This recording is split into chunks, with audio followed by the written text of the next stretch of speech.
peso, ¿verdad? Ahora sí. Bajar de peso, dice Javier, los que pudieron hacerlo, felicitaciones, y los que no pudieron hacerlo, felicitaciones también, ¿verdad? Y a los que felicitaciones les manda Cecilia Poloco, ¿verdad? A los que pudieron bajar de peso. Pero bueno, los invito a hacer esa pequeña evaluación este mes, una introspección, una reflexión, hacer algo que nos ayude a catalogar si es que terminamos el año bien, aprender cosas nuevas en el área informática. Mira, ¿qué nuevo han aprendido? A ver, ya que no tenemos dinámica hoy día, vamos a hacer una pequeña dinámica acá. ¿Qué cosas nuevas han aprendido? Pónganlo ahí en el chat. Algunos aprendieron a besar este año. Valdito me dijo perdón, Valdito, por decirlo aquí ante todo, pero y besar muy bien, de hecho. Besar muy bien. Algunos aprendieron el arte de perdonar.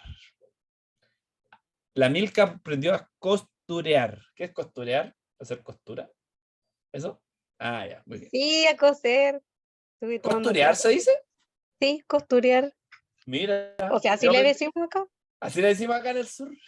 Sí, Bien. en la octava. La Úrsula aprendió a ser barwoman. Ojo, ojito. Bien. ¿Qué más aprendieron? Alexandra dice aprendí a hacer pancito amasado. Qué bien. Oye, qué bueno que la gran mayoría haya aprendido a hacer cosas manuales, ¿verdad? Yo no sé, no aprendí. Manualidad no la apliqué mucho este año. Pero nuevos ritmos de baile, es que la TAM se sabe. Se sabe que aprendió nuevos ritmos de baile, se sabe por Instagram. Bien. Bueno, o sea, un poquitito, dice, aprendí a las situaciones difíciles te preparan para el futuro. Bien. Aprendió cueca el Samuel. Bien, muy bien. Todos vamos aprendiendo algo nuevo. Y hoy vamos a aprender algo nuevo también antes que se acabe el año. Y vamos a terminar con las 2 últimas iglesias del Apocalipsis. Sé que eran 3 últimas, pero nos vamos a saltar una para ya terminar el ciclo de iglesias. Y recién vamos en el capítulo 3, imagínense. Así que hoy ya vamos a avanzar. Todos abran sus Biblias, tomen sus cuadernos.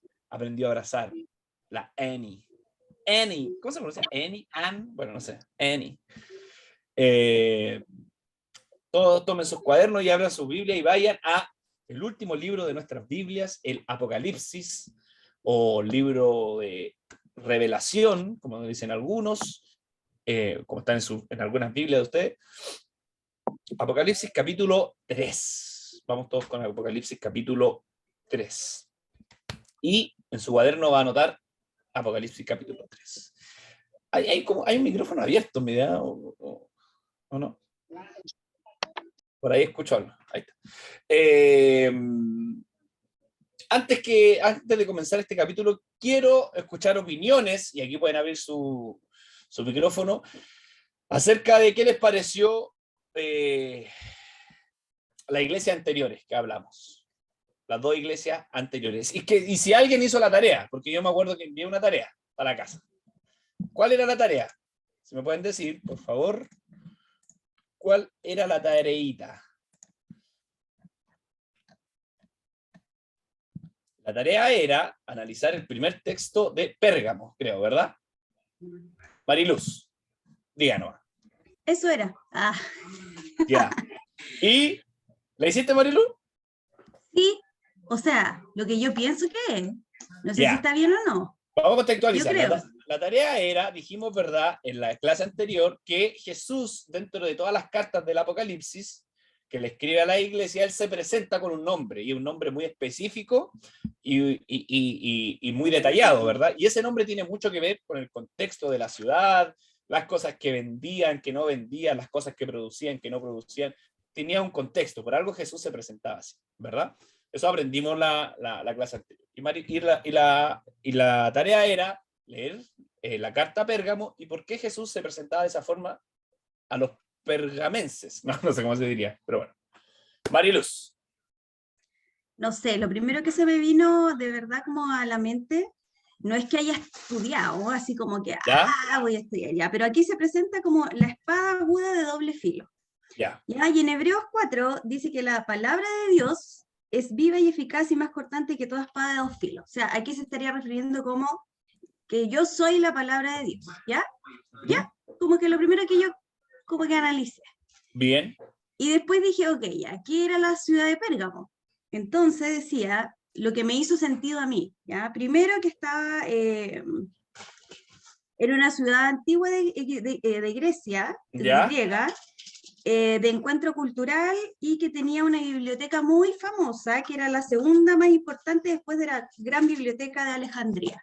Entonces yo dije, ok, entonces probablemente se presentaba así, porque ellos culturalmente tenían mucho acceso a distintos libros, ¿Ya? culturas a través de esa biblioteca grande, pero que Dios era la palabra y el libro más importante. Algo así lo vi yo. Bien. Muy bien. ¿Y algo más que añadir? Así como la Sí, guinda de la torta. sí, ahí hablaba de, como dentro de Pérgamo habla que está el trono de Satanás, ¿Ya? ¿ya? Y en Pérgamo estaba la silla de Zeus. Muy bien. Entonces ahí se relacionaba un poco, ¿verdad? Eso. Cuando Jesús dice, ahí está el trono de Satanás, y en Pérgamo se asocia como la ciudad donde se sienta Zeus. Muy Eso. bien. Muy bien, Marilú. Unas décimas para la trivia. No, bien, un Y aplauso, oye, hay, Marilú. hay prueba. Hay prueba, no hoy día, pero va a haber una trivia que nosotros siempre hacemos, así que por eso siempre digo, anoten. Ojo, algunos dicen, hoy estuvo en la prédica. Estas no son predicaciones, amigo, esto es estudio. Entonces, Uy, hay que estudiar, hay que estrujar el cerebro. Muy bien, gracias a Marilu. Claudia, ¿algo que decir, añadir a lo que dice Marilu? O Sí, díganme, tengo dos dos teorías. datos. Ah, dos teorías, muy Pues, bien. Ah, me pueden gusta ser. porque ya estamos empezando a teorizar. Me gusta el avance que estamos Claro. teniendo. Ya, muy bien. La primera tiene que ver mucho con lo que Marilú Marilu. decía. Claro, tiene que ver mucho con lo que decía, pero leyendo un poco, eh, encontré que en la biblioteca se había quemado 34 años antes de Jesucristo. ¿Ya? Y todos esos libros, todo lo que había, lo habían mandado a Alejandría. Por lo ¿Ya? tanto, en ese tiempo ya la biblioteca no estaba. Ujú. Así que es como que ese argumento. Y lo otro, el otro No, pero argumento, la Marilu así como, no, no, pero bien, bien, sí. Estamos aquí no, es lo hablando. que yo pienso, es lo que yo pienso. Y el Ya, otro argumento es justo como dice en Hebreos 4, dice que la palabra es como espada de dos filos, más cortante, ¿cierto? Tiene que ver, que creo, penetra, que ¿verdad? penetra y parte, ¿cierto? Tiene que ver un poco con la doctrina que ellos llevaban, Claro. un poco de cristianismo y Y un un poco poco de culto imperial, lo que de hemos culto imperial. dicho, Entonces, ¿verdad? esa palabra es la que cortaba. La que Y lo definía que ellos, bien, lo que ellos necesitaban era cortar con algo, que era bien. el culto Al César, al- al a emperador. César, claro. Eso un Muy poco, bien, bien, bien. Ojo que César no es que el nombre del emperador se llamaba César, sino que era un título. El César era un título, era como el rey, ¿verdad? Los romanos lo llamaban el César. No es que se llamaba César la persona, ¿verdad? Bien, Úrsula, y para continuar, ya comenzamos. No sé si se escucha bien porque estoy con audífonos. Se ¿Se escucha escucha bien? perfecto, perfecto, Úrsula. Ya. Bueno, yo estuve conversando referente con esto, con una prima ¿Ya? que es cristiana, y tuvimos como un diálogo y ¿Ya? llegamos a la conclusión que en el fondo que por qué se presentaba con esta espada. Y en el fondo Claro. era como, pues en el fondo que al entrar y salir cortaba con los pecados y los pecadores. O Bien. sea que servía de ambas maneras. ¿Ya? No sé si se entiende muy bien el concepto. A ver, para entender. Esa espada sirve para matar los pecados y a los pecadores. ¿O no? ¿Algo así? Sí, algo así. En el fondo que por eso, o sea, que a doble uso. Bien.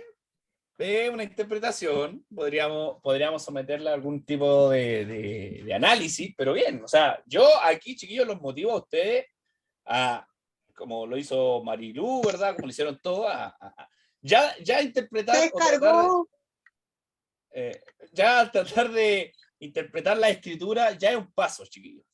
Y de verdad, amigos, yo los motivo a todos a que hagan el ejercicio de tomar un texto bíblico, estudiarlo, leer fuentes, leer comentarios, leer un diccionario bíblico. Si ustedes tienen duda, aquí me tienen a mí, tienen a Ana Paula, tienen a Santiago, tienen a la gente de la familia ADN para preguntar, ¿ya? La idea de la casa es que también seamos una iglesia o una comunidad que piensa su fe. Siempre hemos hablado de eso, ¿verdad? Nosotros somos cristianos porque pensamos nuestra fe, la reflexionamos, la razonamos. Nuestra fe no es una fe de segunda mano que porque me la dijeron tengo que aceptarla y vivirla. Porque recuerden que por esas cosas hay muchas malas prácticas en la iglesia, ¿verdad? Por muchas cosas, la gran mayoría de acá se retiró de su iglesia, se puede decir, ¿verdad? Entonces, la idea es que nosotros no caigamos en eso, porque si nosotros seguimos sin tener un espíritu crítico a nuestra fe, en 10, 20 años más, vamos a hacer la misma iglesia en la que nosotros nos fuimos, ¿verdad? Que no actualiza su doctrina, que no la critica en el buen sentido de la palabra, no la pesa y no piensa en ella, solamente la aceptamos, ¿verdad? Y la aceptamos porque, más que por convicción, por tradición. Ustedes saben que muchas de las cosas que nosotros vivimos en la comunidad, en la iglesia universal, las aceptamos más por tradición que por una convicción. Están ahí porque tradicionalmente han estado ahí, pero nadie se ha levantado y ha dicho, oye, está mal. Es como este cuento que siempre se cuenta, ¿verdad? El cuento del rey que va desnudo, ¿verdad? Nadie le dice al rey que va desnudo y se levanta un niño y el niño le dice, oye, el rey está desnudo. Que nadie se atreve a decir que el rey va pilucho, ¿verdad?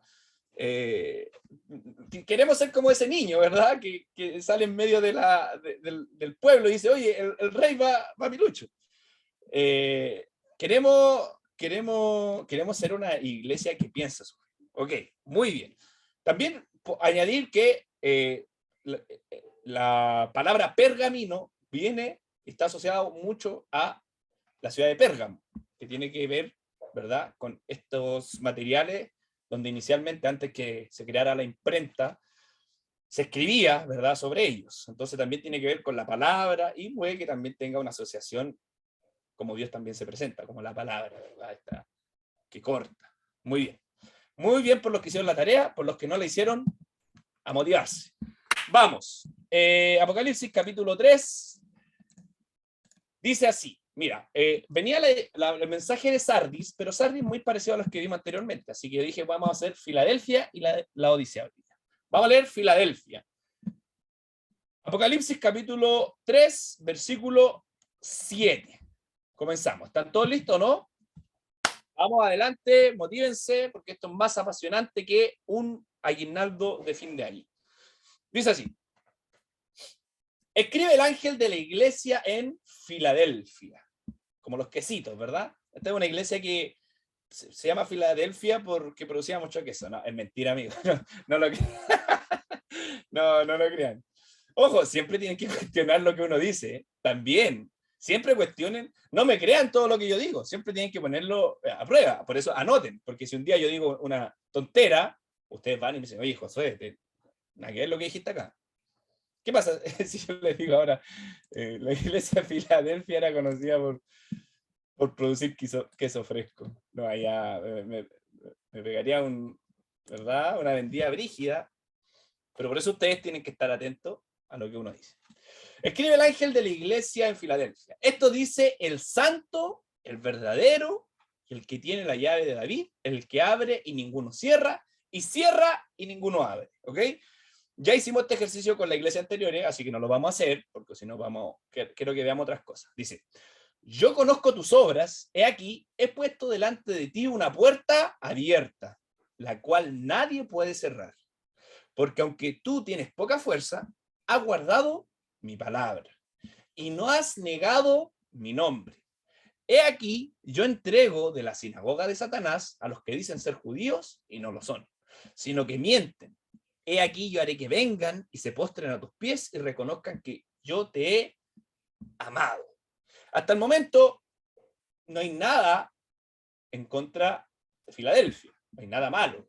Hasta el momento Jesús no está diciendo nada malo. De hecho, dice que han tenido, ¿verdad? Algunas cosas, ellos han sabido lidiar, o Dios los va a proteger y les va a entregar a aquellos que han querido desarmar esta iglesia con este culto imperial. Recuerden, siempre, el culto a Satanás es el culto al emperador, y ya hemos hablado de eso, ¿verdad? Que muchos de los cristianos seguían con esa tradición de rendirle culto a César, y ahí es donde jugaban con el mundo, ¿verdad? Ahí es donde jugaban con esto de ser cristiano y adorar al César, ¿verdad? Y dijimos que ellos lo adoraban porque finalmente adorar al César implicaba una estabilidad económica, social, y era algo muy que no cualquiera estaba dispuesto a asumir, ¿verdad? Por eso dijimos en la clase anterior que ser cristiano en esa época era ser radicalmente, tener otra ética radicalmente opuesta a la de ese tiempo.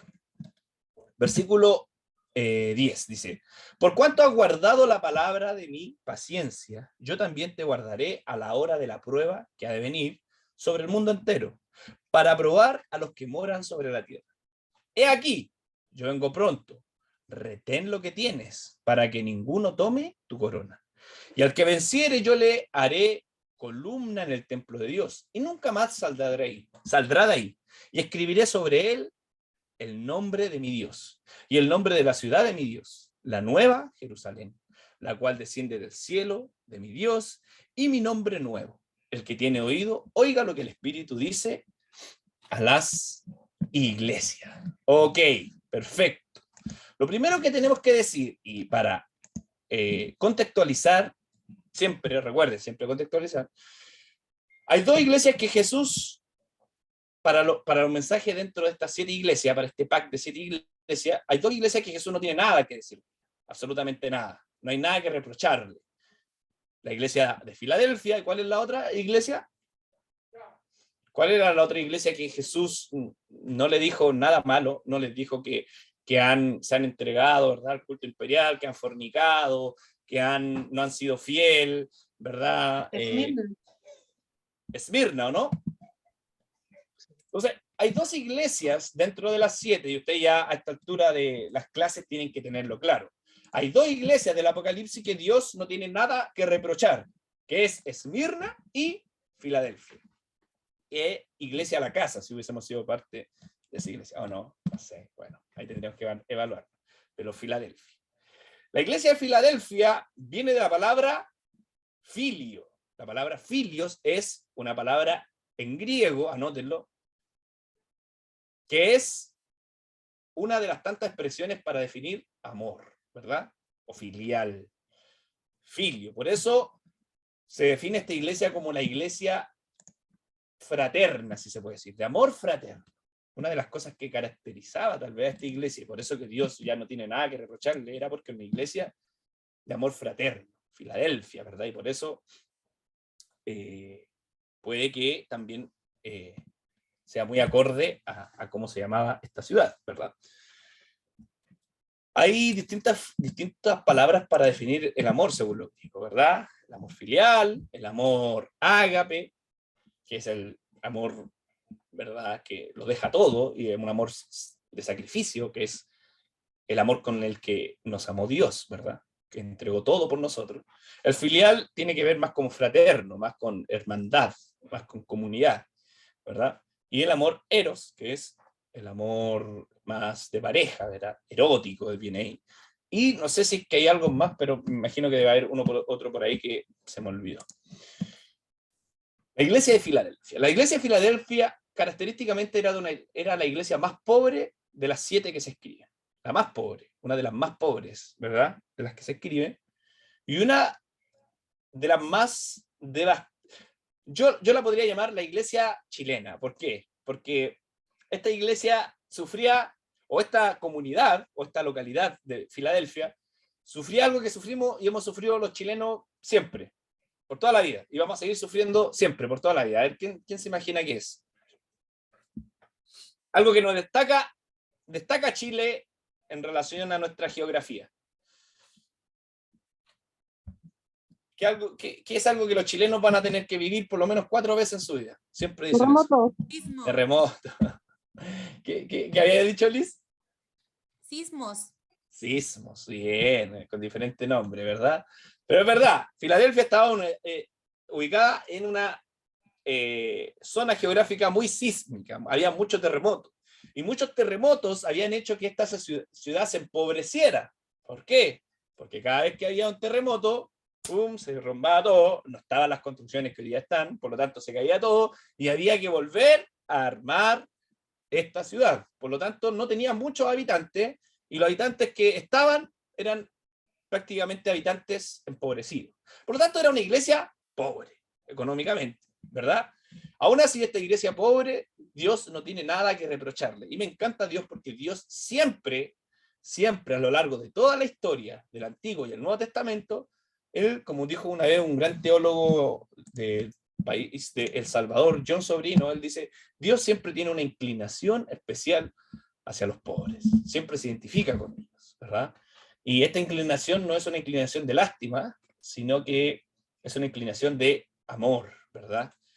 Y pareciera que desde la pobreza, pareciera que de los más necesitados es de donde más tenemos que aprender muchas veces nosotros, ¿verdad?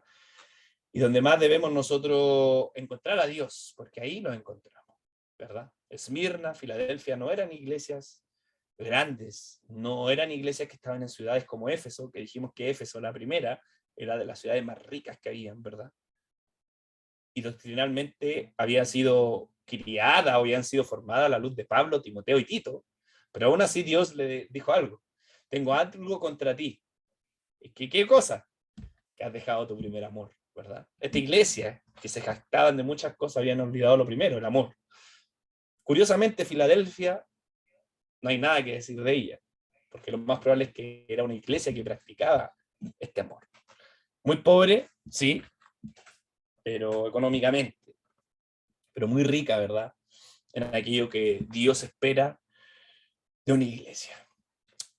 Jesús se presenta, hay mucho que decir, de esta iglesia, y no voy a poder decir todo, pero hay algo que quiero recalcar, y hay algo a lo cual quiero enfocarme hoy día y hablarle a ustedes, que se encuentra en el primer versículo 7. Dice así, escribe el ángel de Jehová a la iglesia de Filadelfia, esto dice, el santo, el verdadero, el que tiene la llave de David, el que abre y ninguno cierra, y el que cierra y ninguno abre, ¿verdad? Jesús aquí se presenta por primera vez como el verdadero.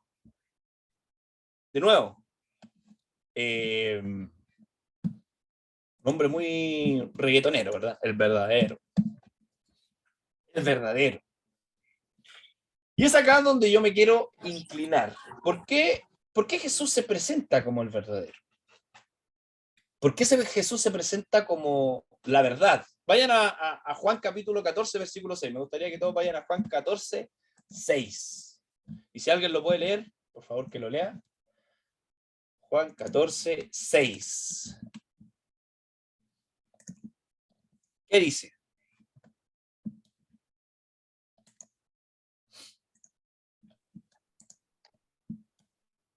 Jesús le dijo, yo soy el camino, la verdad y la vida. Nadie viene al Padre sino por mí. Una de las cualidades con la que Jesús se presentó en el libro de Juan y se presenta también acá a nosotros, es con la cualidad de que Él es verdad. Jesús es verdad. Por lo tanto, Jesús es verdadero.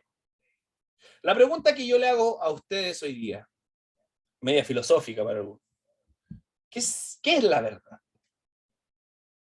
Si Jesús se presenta a esta ciudad como el verdadero, bueno, nosotros tenemos que preguntarnos de nuevo, ¿vieron? Que la Biblia no está para leerla por leerla, tenemos que hacerle 20.000 preguntas a la Biblia, y aún más, hay un teólogo que me gustaba mucho, que él decía, mientras más descubro a Dios, pareciera que él más se esconde, ¿verdad? Pareciera que mientras más profundizo en él, más preguntas nacen, y menos lo conozco, y pareciera que más se aleja, ¿verdad? ¿Qué es la verdad, amigos? ¿Qué es la verdad para ustedes? ¿Qué es?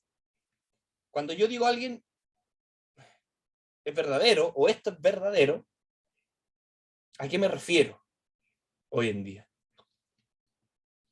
¿Cómo podemos definir la verdad hoy en día? ¿Cómo se puede definir algo que sea verdadero y no falso, verdad?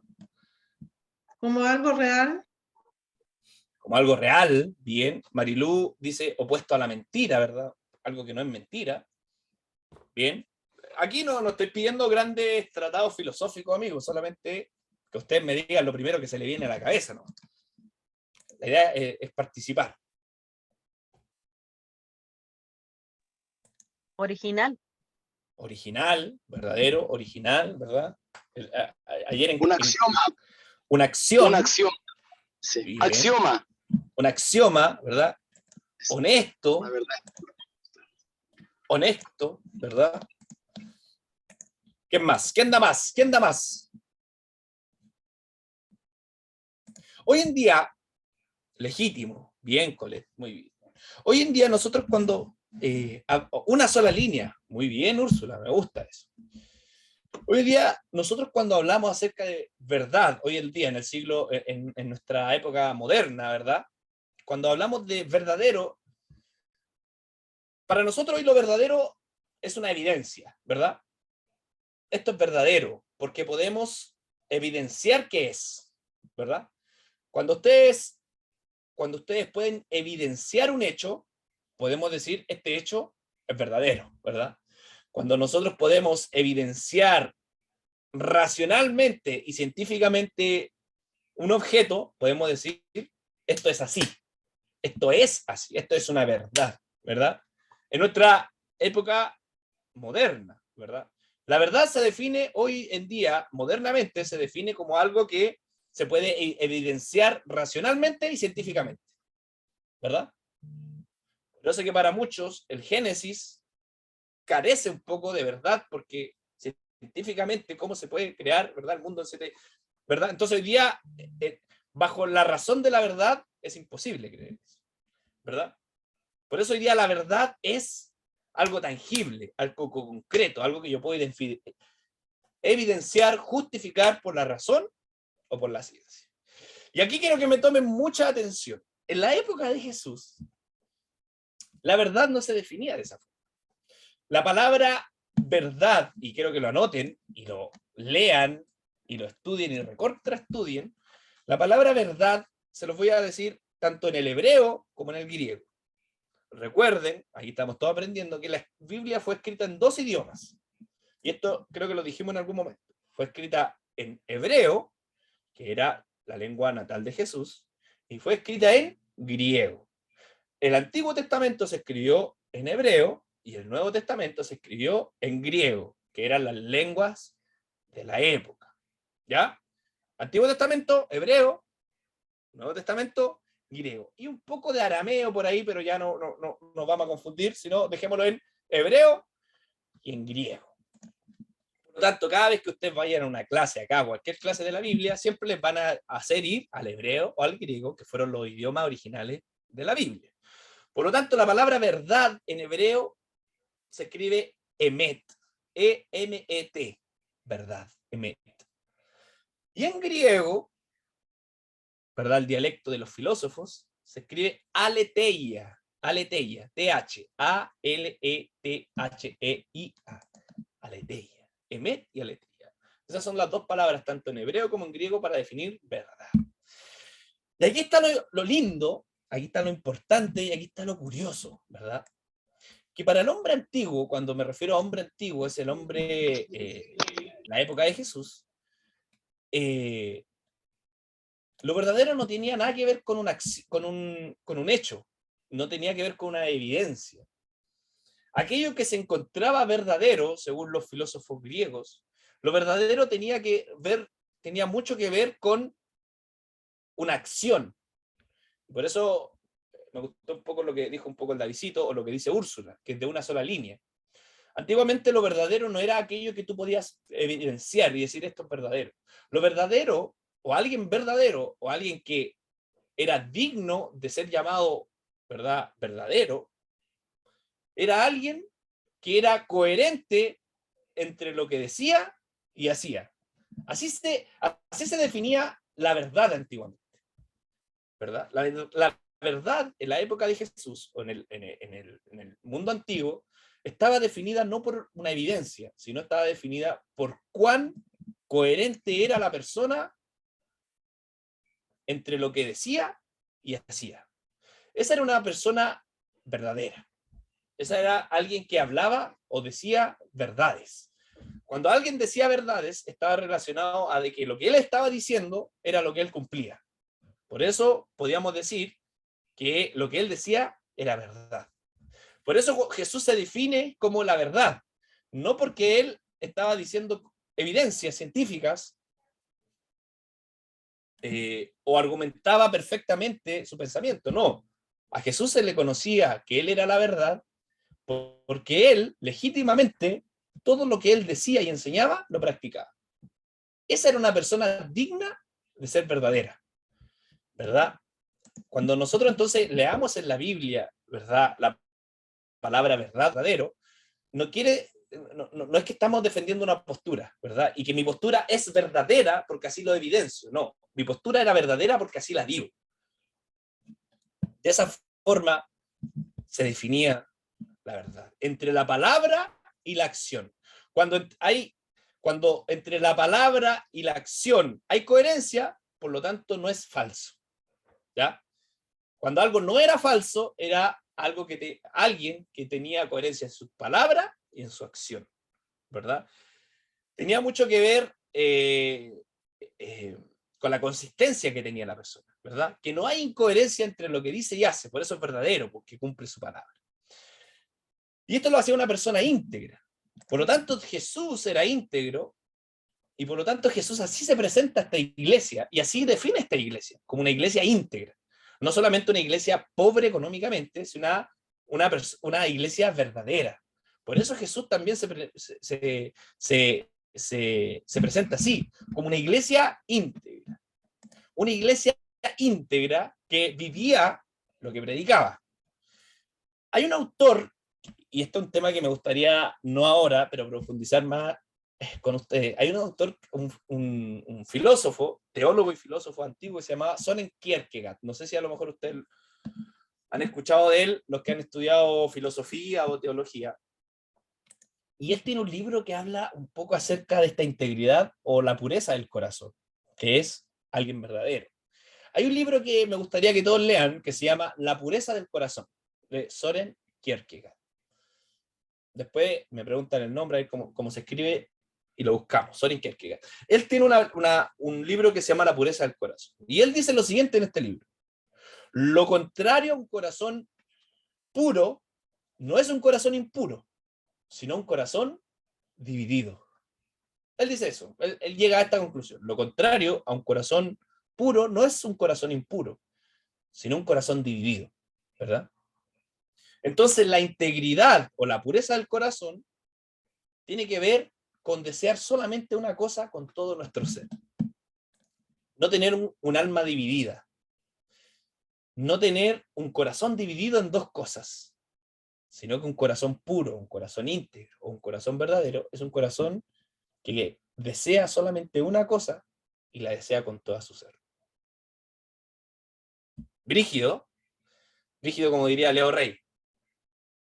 Por lo tanto, hoy en día nosotros también definimos la pureza como alguien que se abstiene de muchas cosas, ¿verdad? Pero pareciera que la pureza, la integridad o lo verdadero de alguien tiene que ver con su corazón, que su corazón no está dividido entre dos cosas, sino que su corazón quiere una sola cosa y la quiere con todo su ser. Ese es un corazón íntegro, ese es un corazón puro, según lo que llega Søren Kierkegaard, ¿verdad? Es veraz, alguien íntegro.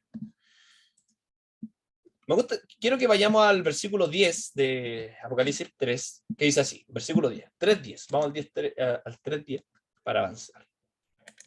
Dice así, esto le está diciendo Jesús a la iglesia de Filadelfia, le dice, por cuanto has guardado la palabra de mi paciencia, yo también te guardaré de la hora de la prueba que ha de venir sobre el mundo entero, para probar a los que moran sobre la tierra.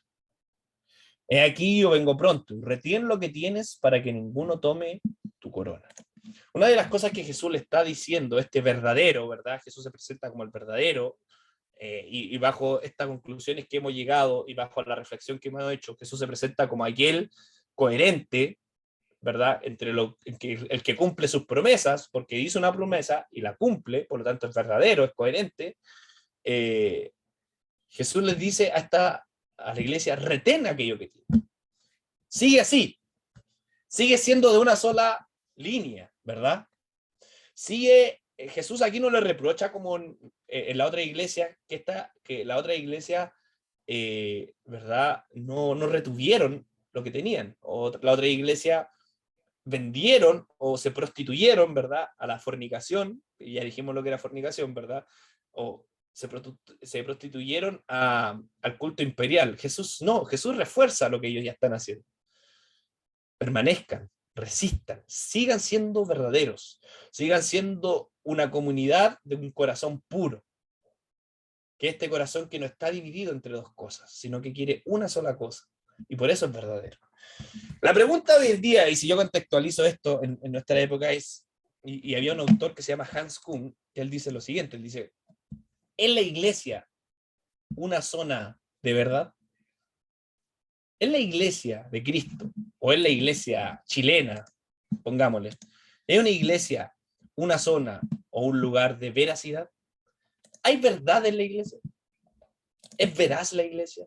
Y cuando yo le pregunto esto a ustedes, y pónganlo ahí en su cuaderno, cuando yo le pregunto esto a ustedes, ojo, no le estoy preguntando por la verdad que, como concepto que nosotros queremos hoy día, que es como histórico, ¿verdad? Si pasó o no pasó, ¿verdad? Si puedo dar una evidencia o no. La iglesia es verdadera porque aquello que dice predicar o aquello que predica lo cumple. Puede llamarnos el mundo, como entre comillas, porque me carga decirle, de usar esa expresión, pero puede llamarnos la gente que está fuera de nuestras comunidades, nos puede llamar una iglesia verdadera. A veces como iglesia queremos ser verdadero bajo este discurso, ¿verdad? Dios, ¿verdad? No permite esto. Bueno, y ya hemos llegado a esta conclusión, ¿verdad? Ya hemos llegado a esta conversación. Dios no permite esto porque esto es lo verdadero. Esta es la verdad. Y cuando la iglesia va con un discurso de verdad, va con un discurso de evidencias, ¿verdad? Cuando la iglesia va o habla hacia el exterior, hacia aquello que no es parte de la iglesia, lo hablamos como evidencia. No, esto es verdad. Pero mi pregunta es, ¿la iglesia es verdadera porque queremos decir verdades o es verdadera porque lo que estamos predicando lo estamos viviendo? Ahí es donde cae la veracidad de alguien. Cuando yo diga, ¿verdad? El Javier, la Caro, la Belu, el Elías, la Milka, ellos son verdaderos. Cuando alguien le diga a ustedes son verdaderos, no es porque ustedes hablen muchas verdades o tengan muchos conocimientos teóricos de la vida, sino es porque ellos son verdaderos, porque realmente lo que hablan, lo que dicen, lo cumplen. Su palabra la cumple. Yo no sé si soy tan verdadero, yo creo que soy medio fruna para mis cosas a veces. Yo a veces creo que soy como estas marcas piratas, ¿verdad? Soy Adadas, Púa, ¿verdad? Estas marcas medias truchas. Y lo reconozco, soy el primero en reconocerlo. A veces dista mucho soy la Polar. Soy la iglesia la Polar. A veces dista mucho de nosotros que no somos coherentes con la palabra. Y cuando me refiero a la palabra, me refiero a Cristo, porque Cristo es la palabra. El logos, el dabar, ¿verdad? La palabra. No me estoy diciendo, cuando digo la palabra, me refiero a Cristo. A veces no soy coherente con lo que hablo de Cristo que con lo que vivo. Por lo tanto, no soy alguien verdadero. No soy alguien en la que una persona se pueda apoyar y pueda decir. Antiguamente lo verdadero también se asemejaba mucho a algo que uno podía sostenerse, ¿verdad? A los cimientos de una casa. Los cimientos de una casa o de un edificio en la antigüedad eran verdaderos porque podían sostener algo. Yo soy verdadero porque puedo sostener lo que digo. La gente se puede sostener en mí. ¿Qué pasa con nuestra integridad? Uy, ahí viene... Ahí es donde Dios me pega, pero 20.000 palos, ¿verdad? bueno, los que saben, a mí me gusta mucho un, un grupo musical que se llama Hace Falso. Y ellos tienen una canción que, bueno, el Señor me ministra en canciones y en películas, bueno, pero ellos tienen una canción que se llama Cae la cortina. Y hay una frase que dice como, cuando cae la cortina, queda claro cómo vives. Cuando, ¿verdad? Cuando cae la cortina, ¿verdad? Detrás de la puerta. Ahí queda claro cómo vives, ¿verdad?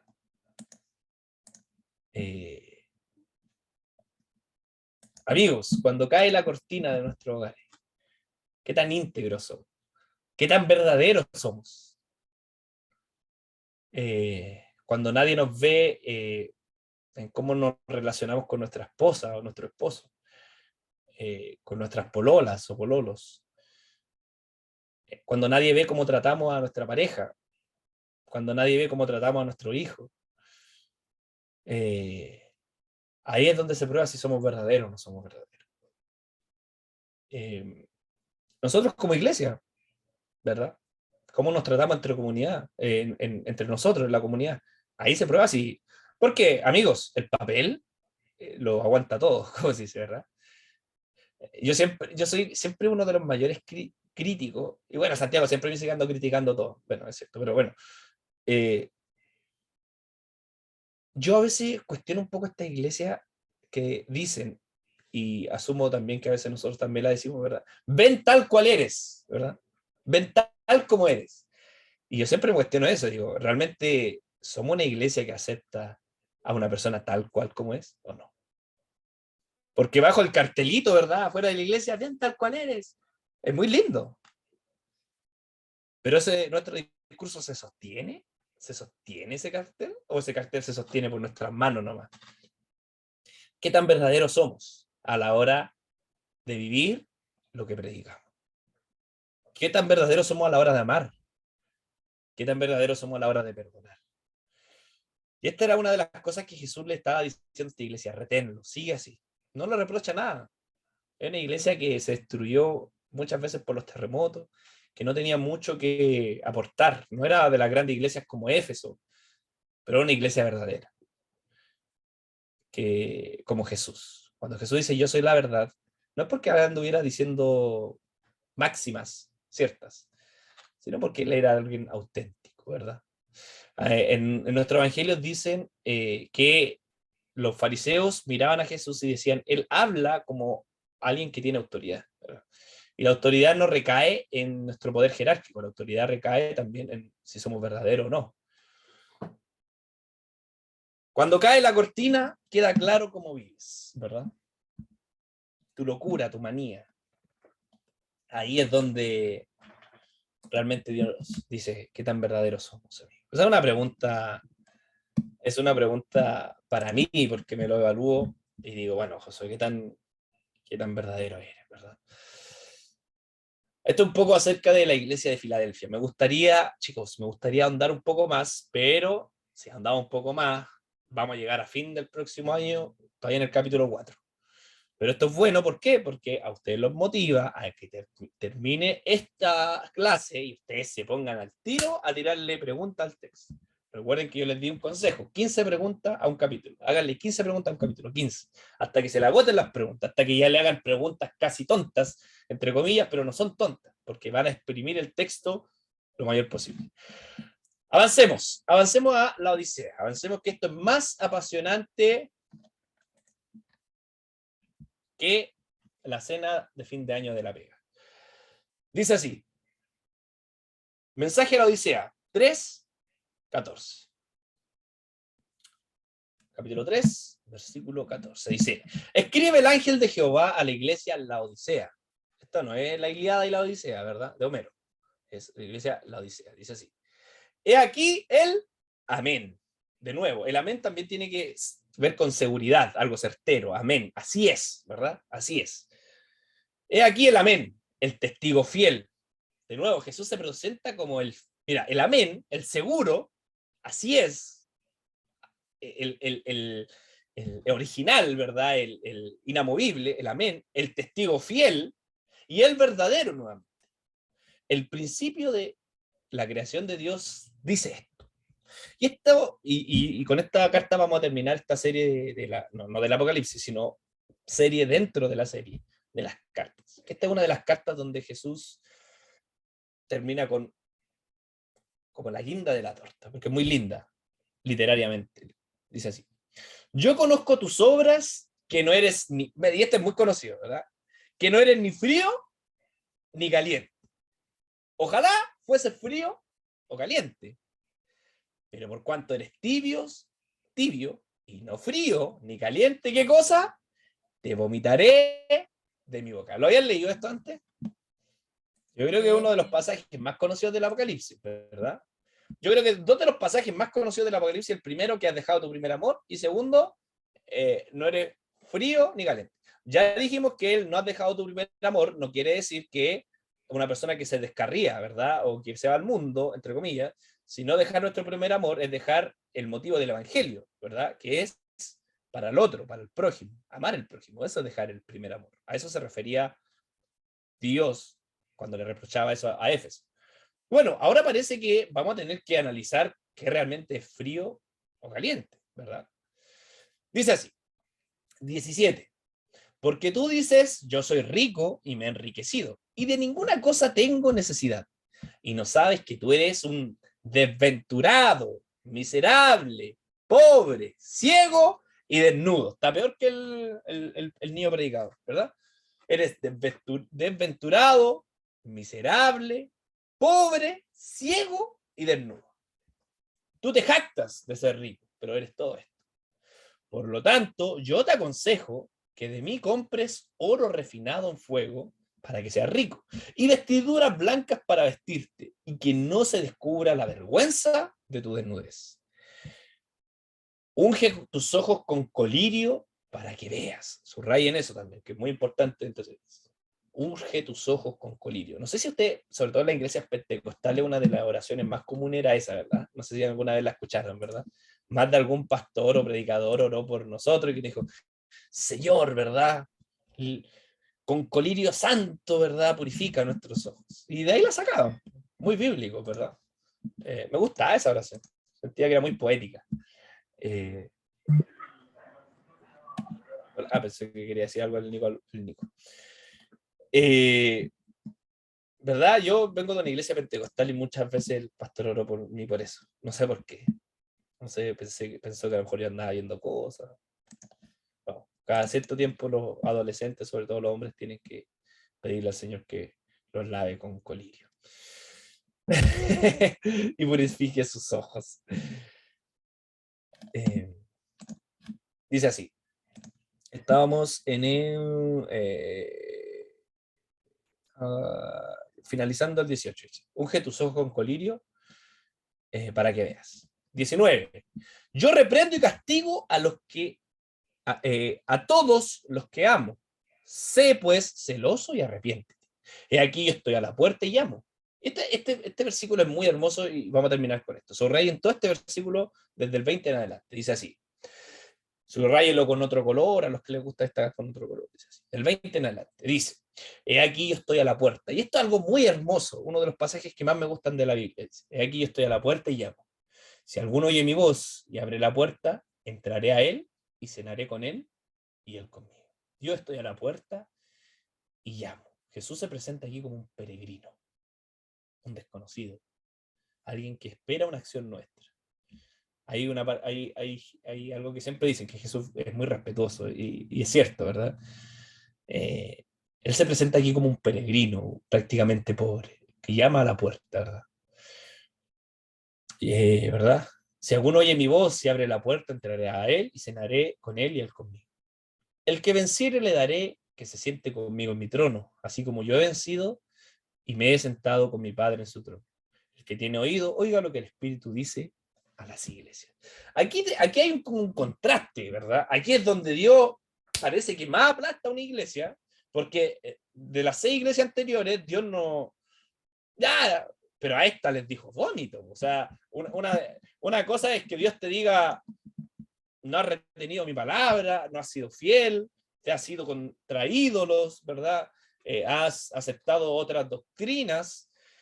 Pero otra cosa es que Dios te diga literalmente, tú me das náuseas, ¿verdad? Acercarme a ti me provoca vomitar. Es literalmente lo que Jesús está diciendo a esta iglesia. Yo me imagino las caras de las personas, porque esto es una carta. Recuerden el inicio, esto es una carta que un mensajero lleva a la iglesia. Entonces, imagínense este mensajero que dice, traigo una carta de Juan, de parte de Dios, para leerla aquí en la congregación y a todo volumen. Menos mal no había parlante en esa época, pero en esa época uno se levantaba y los demás escuchaban y tenía que haber mucho silencio para que se escuche. Imagino el mensajero diciendo, ¿verdad? Llegando a esa parte diciendo, ¿verdad? No eres ni frío ni caliente, eres tibio, por lo tanto te vomitaré de mi boca. Imagínense la cara de la gente de ahí. Imagínense. Es el mensaje del profeta, el mensaje que viene de Dios para la iglesia. Y que este mensaje le diga a la iglesia, tú te crees rico, porque era una comunidad, la Odisea era una de las ciudades más ricas, tú te crees rico, pero realmente eres pobre, ¿verdad? Ciego, desnudo, ¿verdad? Y lo único que provocas en mí es náuseas, que yo tenga ganas de vomitar. Brígido. Quiero enfocarme al tiro directamente en este texto que más nos llama la atención, que es el versículo 15. Yo conozco tus obras, que ni eres frío o caliente, ojalá fuese frío o caliente. Bueno, nuevamente, para contextualizarla, ¿por qué Jesús dice esto ahí? La ciudad de la Odisea era una ciudad que se encontraba entre dos ciudades, al medio de dos ciudades, ¿verdad? Era una especie,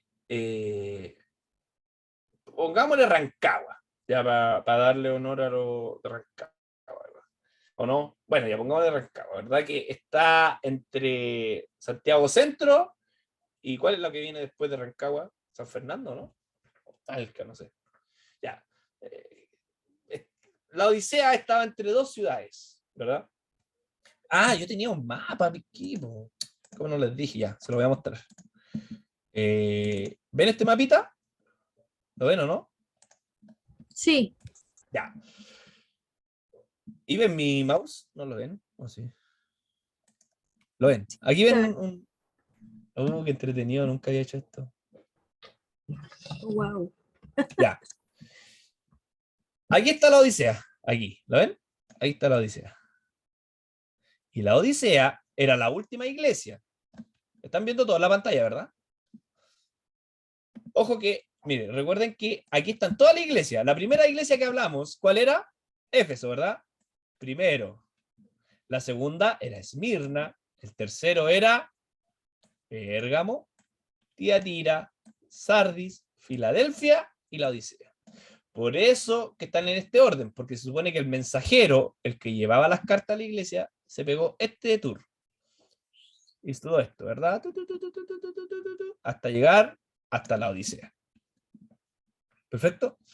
Entonces, la Odisea se quedaba entre dos locaciones, que era la locación de Colosas y Herápolis. Colosas, amigo, y esto es lo interesante, era conocido como la ciudad de la frescura, o la ciudad de las aguas frescas, porque ahí los caminantes, ahí los peregrinos, llegaban a refrescarse por sus aguas frías, heladas. Y Herápolis era la ciudad de las termas, era una ciudad termal. Por lo tanto, si la gente quería ser sanada o curarse a través de baños termales, aguas calientes, iba a Herápolis. Si quería ir a refrescarse, iba hasta Colosas. Y coincidentemente, la Odisea, imagínense dónde quedaba. Acá. Por lo tanto, la Odisea era mundialmente conocida como la ciudad de las aguas tibias. ¿Brígido ese dato o no? ¿Está brígido? La Odisea está entre medio de las aguas termales de Heriápolis que ayudaban a los enfermos que a través de un agua caliente pudieran mejorar, y Colosas ayudaban a aquel peregrino, a aquel caminante que pudiera refrescarse con sus aguas. Y al medio quedaba la Odisea, conocida como la ciudad de las aguas tibias. Vaya dato perturbador, como diría Luisito Comunica. Por lo tanto, nuevamente, astutamente, Jesús utiliza de nuevo el contexto de la ciudad para que ellos sepan y cachen lo que Jesús le está diciendo, ¿no? Y Jesús le dice lo siguiente: tú no eres frío ni caliente, eres tibio. Por lo tanto, la ciudad de la Odisea, sus aguas literalmente no servían para nada. De hecho, hay historiadores como Tácito, que es un historiador antiguo, dice que habían lugares dentro de la ciudad de la Odisea que su olor le causaba náusea a algunos caminantes que pasaban por ahí. No toda la locación, pero algunas locaciones dentro de esta ciudad tenían acueductos que, como el agua llegaba tibia, causaba náuseas a los ciudadanos. Por lo tanto, Jesús les dice: tú no eres tibio, o sea, no eres frío caliente, por lo tanto tú eres vómito. Y cuando ellos escuchan la palabra vómito, están muy asociados, porque saben lo que es tener náuseas. ¿Se dan cuenta? Si nosotros fuéramos la Odisea, nuevamente, si nosotros fuéramos Santiago de Chile, fuera la Odisea, Jesús nos diría: ustedes para mí son smog, ¿verdad? Y ahí uno va a cachar al tiro. Cacha al tiro que no tenemos ni un brillo, ¿verdad? Que puro que contaminamos. Ustedes están tapados en smog. Algo así le está diciendo Jesús a la iglesia de la Odisea: ustedes me producen repulsión, vómito. Y aquí yo quiero entrar en un tema muy importante, chicos. Cuando la Biblia, cuando Jesús dice que la Odisea es tibia, no es una apología, y présteme toda la atención del mundo, ¿me está tomando atención? ¿Sí? Y ya con esto vamos cerrando. Jesús no dice que si tú eres caliente, eres espiritualmente más cercano a Él, y si eres frío o helado, estás apagado espiritualmente. No, sáquenselo de su cabeza, porque no es la intención del texto. Aquí la intención del texto nos está diciendo que si tú eres caliente como las aguas, ¿verdad?, de Herápolis, tienes una buena relación con Dios, o eres un mejor cristiano, o eres aceptado por Dios, y que si tú eres como Colosas, helado, se está apagando tu espíritu, ¿verdad? Los que somos más pentecostales, ¿verdad? No quiere decir eso el texto. El texto bíblico no está haciendo una apología al que esté más caliente espiritualmente, está más cerca de Dios, y el que esté más helado espiritualmente, no. Dios toma esto solamente para hacerle saber al pueblo de la Odisea la repulsión que le provocan ellos. Por lo tanto, Jesús aquí lo que le está diciendo a esta iglesia, le está diciendo: tú eres neutral, ¿verdad? Tú no te casas ni con una cosa ni con otra cosa. Por lo tanto, eres tibio, ¿verdad? No te defines. Y aquí Jesús, ojo, no está definiendo qué está bien, qué está mal. Solamente Jesús le está diciendo: no te defines. Como eres una iglesia que no te defines, que te gusta coquetear con lo bueno y con lo malo, que te gusta aceptar ciertas cosas. Y hay un capítulo que Jesús le dice a la gente, le dice: ustedes, a los fariseos, un capítulo Jesús le dice: ustedes tragan el camello y cuelan el mosquito, ¿verdad? ¿Han escuchado esa expresión de la Biblia que dice: ustedes tragan el camello y cuelan el mosquito? Jesús le está diciendo: ustedes dejan pasar cosas terribles, pero hay cosas que no son de gran importancia y a esas le dan mucha importancia. El mosquito, algo que no tiene mucha relevancia, a ese le dan importancia. Jesús de cierta forma le está diciendo: ustedes aceptan ciertas cosas y ciertas no, pero no se definen. Defínanse. Y una de las cosas que a Dios no le gusta de la iglesia de la Odisea era su neutralidad frente a la sociedad o al lugar donde ellos estaban viviendo. Por eso Jesús le dice: tú te crees que eres rica, pero eres pobre, ¿verdad? No eres ni chicha ni limonada. Así Jesús nos diría si hubiese escrito una carta a Chile, ¿verdad? Tú no eres ni chicha ni limonada. Chicos, una de las cosas que Dios nos habla a través de esta carta, es decir, la iglesia de Cristo tiene que ser una iglesia que se defina. Nosotros no podemos ser neutrales. Y aquí a lo mejor voy a voy a caer en cosas o temas que a lo mejor a algunos les gusta mucho, pero nosotros como cristianos, amigos, no podemos ser neutrales frente a este mundo. No podemos ser...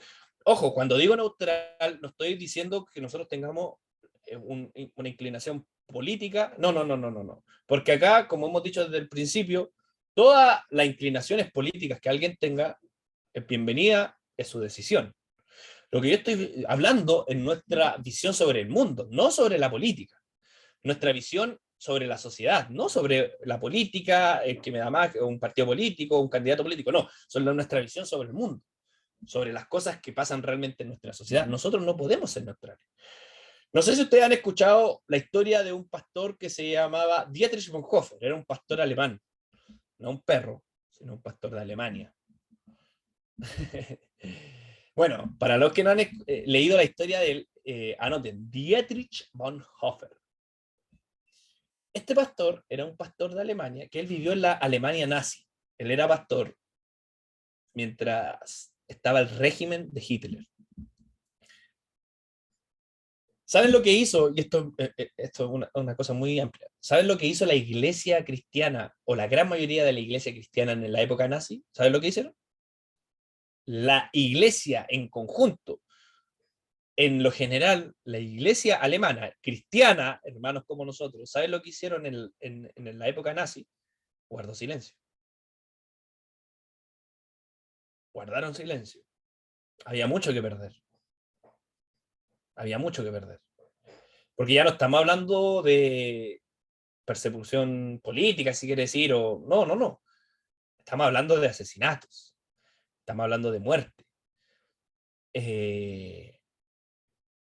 La iglesia de Dios, la iglesia cristiana en la época nazi, la iglesia alemana, la gran mayoría guardó silencio. Hubieron pocos pastores o pocos líderes que se enfrentaban a Hitler y le dijeron: lo que tú estás haciendo, ¿verdad?, es pecado frente a la humanidad. Matar a niños, separar a niños de sus familias, matar gente inocente en campos de concentración. Este pastor alemán llamado Dietrich Bonhoeffer fue uno de los pocos pastores que alzó su voz contra Hitler. Y de hecho, él fue más allá. Y ahí a lo mejor alguno va a pegar en su criterio, pero este pastor fue parte de una de las agrupaciones que intentó asesinar a Hitler. Bueno, no directamente él, pero él fue parte de fue espía, si se puede decir. Él tenía privilegios porque era alemán, ¿verdad? Y nunca lo iban a tirar a un campo de concentración. Pero él ayudó a muchos a destruir a Hitler. Y destruir a Hitler no era sacarlo de su cargo político, era matarlo directamente. Pero él no fue neutral. Él no fue neutral frente a la injusticia. Él se definió. ¿Y sabes lo que pasó con él? A él lo encarcelaron. Los de la SS lo encarcelaron y él murió ahorcado. Murió ahorcado. ¿Y saben cuándo murió? Murió ahorcado 2 semanas antes que terminara la guerra. 2 semanas antes de terminar la guerra y que Hitler haya caído, a este pastor lo cuelgan. Dentro de las cárceles escribió muchos libros. Y él escribió muchos libros. Hay un libro que se llama Vida en Comunidad, que escribe él, que es un libro muy hermoso, leerlo. Hay otro libro que él escribe, El costo del discipulado, que es uno de los libros más lindos que he leído en mi vida. Se llama el precio de la gracia o el costo del discipulado. Él dice en ese libro, dice, la muerte de Cristo no fue gratis, tuvo un costo. Y costó la vida del Hijo de Dios. Y por eso nosotros tenemos que entregar nuestra vida por su causa. Dietrich Bonhoeffer, un hombre que se definió, un hombre que no fue neutral frente a las injusticias de esta sociedad. Mi pregunta es, amigos, yo no quiero ser tibio, no quiero ser tibio. Cuando Jesús me dice, ama a tu prójimo, no quiero ser tibio frente a ese mandamiento. Por lo tanto, cuando Él me envía a amar a mi prójimo, yo quiero amar al que esté al lado mío, independiente de cómo sea, quién sea. De dónde venga, qué haga, qué no haga, qué hizo, qué no hizo. Y estoy hablando en todos los ámbitos, amigos, en todos los ámbitos. Por eso ser cristiano es desafiante, porque amar al prójimo es desafiante.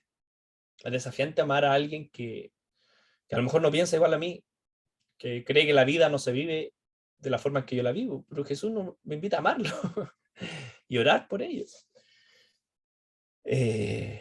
No hay que ser neutral, amigos, en esta vida. Jesús no quiere una iglesia, una comunidad neutral frente a las injusticias de este mundo, frente al racismo, frente a la falta de perdón. Tenemos que ser una iglesia que se defina. Y definirnos en pos del amor que entrega a Cristo y que nos pide que entreguemos hacia el próximo, hacia aquel que está al lado mío. Por lo tanto, amigos, una de las cosas que tenemos que vivir como iglesia y evaluarnos es, ¿estamos siendo neutral?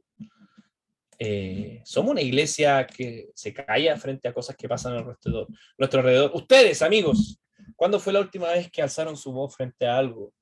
O cuando vieron alguna injusticia, cuando vieron que algo no estaba bien, y ustedes se dieron cuenta y a lo mejor nos callamos por vergüenza, por temor, por miedo a represalias. Una de las motivaciones que Dios nos da y deja ahora a través del mensaje de la Odisea, amigos, es juéguensela. Juéguensela. Juéguensela por las causas que ustedes consideren que van acorde al Evangelio. Juéguensela por las causas que están acorde al mensaje de Jesús. Cualquier causa, amigos, cualquier causa. Cualquier causa, amigos. Por eso yo creo que este último año le he tomado mucho respeto también, porque antes me daba lo mismo, sinceramente, a la gente que su causa, por ejemplo, el medio ambiente, es una causa justa, es una causa donde la iglesia no puede ser neutral, no puede ser neutral, porque este mundo es creación de Dios, y Dios también la redimió. Dice el libro de Colosenses que cuando Cristo muere en la cruz, no redimió solamente al hombre, sino a la creación. Por lo tanto, Jesús muere. No nos creamos la guinda de la torta, la última Coca-Cola del desierto. Cuando Jesús muere en la cruz, no muere solamente por el hombre, muere por la creación completa, por este mundo. Por lo tanto, una de las causas justas que la iglesia debe tener es el medio ambiente. Porque muchos he visto decir, sí, Jesús va a venir, y aquí va a quedar la patada y nosotros nos vamos al cielo. Ojo que todavía no hemos llegado al último capítulo de Apocalipsis, cuando Jesús dice, y vendrá un cielo nuevo y tierra nueva. Las cosas se van a transformar, pero esta tierra no va a desaparecer. Amigos, no nos vamos a ir al espacio sideral. La promesa de Cristo es que vamos a gobernar esta tierra. Por lo tanto, hay que cuidarla. Hay que cuidarla. Por eso que tenemos que luchar por las causas que van acorde al Evangelio. Acorde al Evangelio. ¿Ok? Y para terminar, y discúlpenme si que ya me alargué mucho porque veo la cara, ¿no? ¿Está bien? ¿Está bien? Ya. Y para terminar, el último capítulo que yo le estaba subrayando ahí, que era, perdón, el último versículo, que era desde el versículo, y ya para culminar esto, desde el 20 en adelante. Dice, he aquí yo estoy a la puerta y llamo. Si alguno oye mi voz y abre la puerta, entraré a él y cenaré con él y él conmigo. Jesús a una iglesia pobre se presenta como alguien pobre. Cuando Jesús se asemeja a este hombre que llama a la puerta y espera que le abran, es un peregrino que busca refugio. Es un peregrino que busca ser atendido. Es un peregrino que busca proximidad.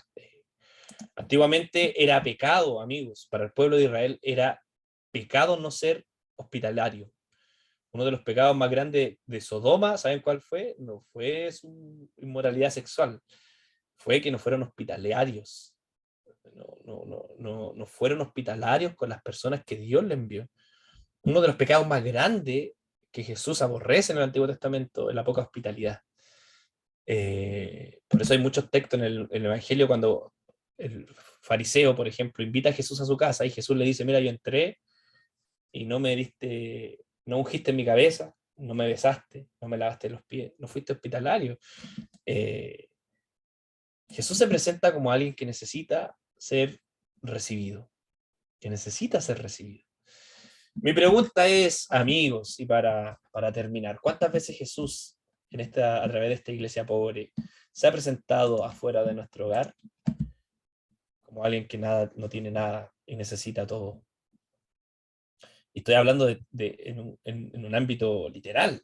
Jesús literalmente aquí se está presentando como alguien que necesita, ¿verdad? Alguien que necesita todo. Ábranme. Pero no llega y entra. Ábranme.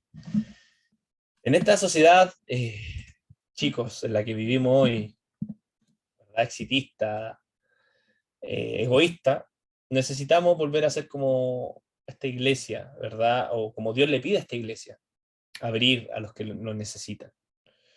Creemos que somos ricos por lo que tenemos. Jesús le dice a esta iglesia, no eres rico por lo que tienes. Vas a ser rico cuando te des cuenta que hay alguien que está afuera llamando a la puerta y lo recibas. Y ese soy yo. No existe salvación sin un otro.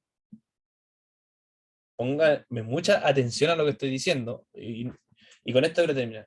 Amigos, sin un otro, sin el otro no hay salvación. Y ustedes dicen, ¿por qué, Josué, si Cristo muere en la cruz por nosotros? ¿Qué tiene que ver un prójimo? Mateo en el capítulo 24, si no me equivoco, Jesús le dice, y yo lo he leído reiteradas veces, Jesús dice, en aquel día, ¿verdad? Cuando yo venga en mi trono, muchos se presentarán frente a mí y me dirán, en tu nombre sané, en tu nombre hice milagros. Y Jesús les va a decir, no los conozco, porque estuve enfermo y no me visitaste. Estuve en la cárcel y no me visitaste, ¿verdad? Tuve hambre y no me alimentaste. Tuve sed y no me diste de beber. Por lo tanto, apártense de mí. Y esa apártense de mí no son parte de mí. No pueden ser parte de mí. Por lo tanto, según Mateo 24, la salvación, la vida eterna, el estar eternamente con Cristo, está directamente relacionado con el otro. Rígido. No está relacionado con una oración de fe, que le dije, Señor, entra en mi corazón. No.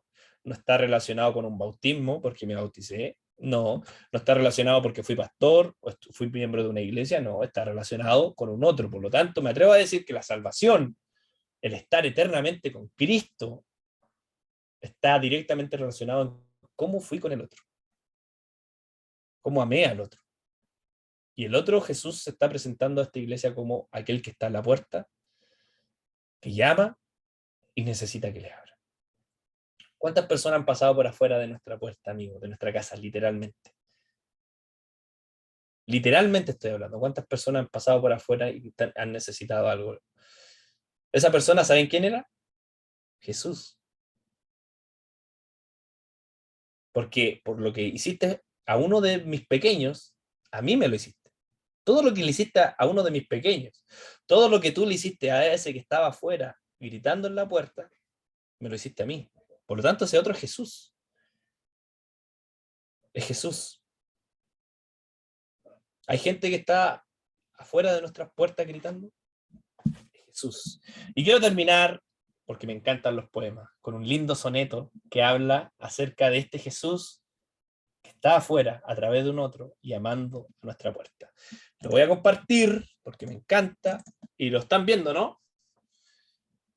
¿Lo están viendo? Se los voy a mandar por el Sí, se ve. correo. Es un poema de Lope de Vega. Dice así: ¿qué tengo yo que mi amistad procuras? Dice así: ¿qué tengo yo que mi amistad procuras? ¿Qué interés se te sigue, Jesús mío?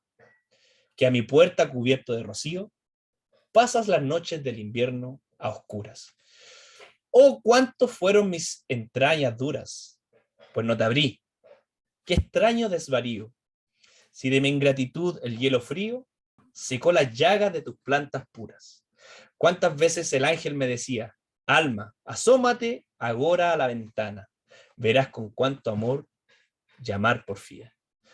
Y cuánta hermosura soberana, mañana la abriremos, respondía, para lo mismo responder mañana. Mañana abriremos, Jesús. Yo no quiero decir, no quiero ser parte de eso. Que le diga a Jesús, mañana abriremos. Quiero abrir mis puertas a Jesús hoy. Amigos, se termina y se culmina esta serie de las iglesias, 7 iglesias. A pesar de lo bueno Y a pesar de lo malo de esta iglesia, me encanta porque recuerden que al inicio Jesús dice que estas iglesias Él las tiene en su mano, en su diestra. A pesar de lo tibio que somos, a pesar de que muchas veces hemos dejado el evangelio de lado, es el amor de Jesús que no lo entiendo, que aún nos sostiene en su mano. Amén. Seamos como la iglesia de Filadelfia, de Esmirna. Espero que el día de mañana, cuando Cristo nos lea una carta a la iglesia de la casa, pueda decir: eres una iglesia pequeñita, pero rica, ¿verdad? Has retenido mi palabra. Has amado. No has dejado ese primer amor. Y no has sido tibia. No has sido neutral. Y cuando yo tuve hambre y me presenté afuera de tus puertas, me abriste y me recibiste. Oramos para terminar y después vamos a comenzar con los fuegos, los dragones, los caballos de colores. Y aquí se viene con tutti. Oramos, Señor. Gracias, Padre, por esta hermosa noche que tú nos das. Gracias por la iglesia de Filadelfia, Señor, porque aprendemos de que fue una iglesia pequeña, sin mayor recurso, pobre. Era una iglesia verdadera. Ayúdanos, Señor, a ser verdaderos, íntegros. Y que nuestra verdad no esté relacionada con evidencias, que nuestra verdad esté relacionada con lo que decimos y hacemos. Por lo tanto, con nuestra integridad. Ayúdanos a tener un corazón puro, Señor. No queremos tener un corazón de doble ánimo y que nuestro corazón puro sea y se defina porque queremos una cosa y la queremos apasionadamente. Señor, ayúdanos a amarte como te amó esta iglesia. También queremos aprender de la iglesia de la Odisea, Señor. Queremos, Señor, ser una iglesia que se define y que tal vez a veces nos va a costar críticas, nos van a costar que nos cierren ciertas puertas, nos van a costar que incluso a lo mejor algunos se vayan, ¿sí? Pero queremos, Señor, ser una iglesia que se defina, que cuando veamos una injusticia, no callar, demostrar nuestro amor, Señor. Y queremos, Señor, verte a ti fuera de nuestros hogares y sobre todo en esta Navidad, Señor, también. Sea un tiempo en este adviento que estamos viviendo, en esta preparación que estamos viviendo, ayúdanos a verte afuera también, en los que más lo necesitan. Abrir las casas, Señor, abrir nuestras casas. Y por qué no pasar esta Navidad con alguien que tal vez lo pasaría solo, Señor. Ayúdanos. Ayúdanos, Padre, a ser como tú, a amar como amaste tú hasta lo último. En el nombre de Jesús. Amén. Amén, amigos. Si alguien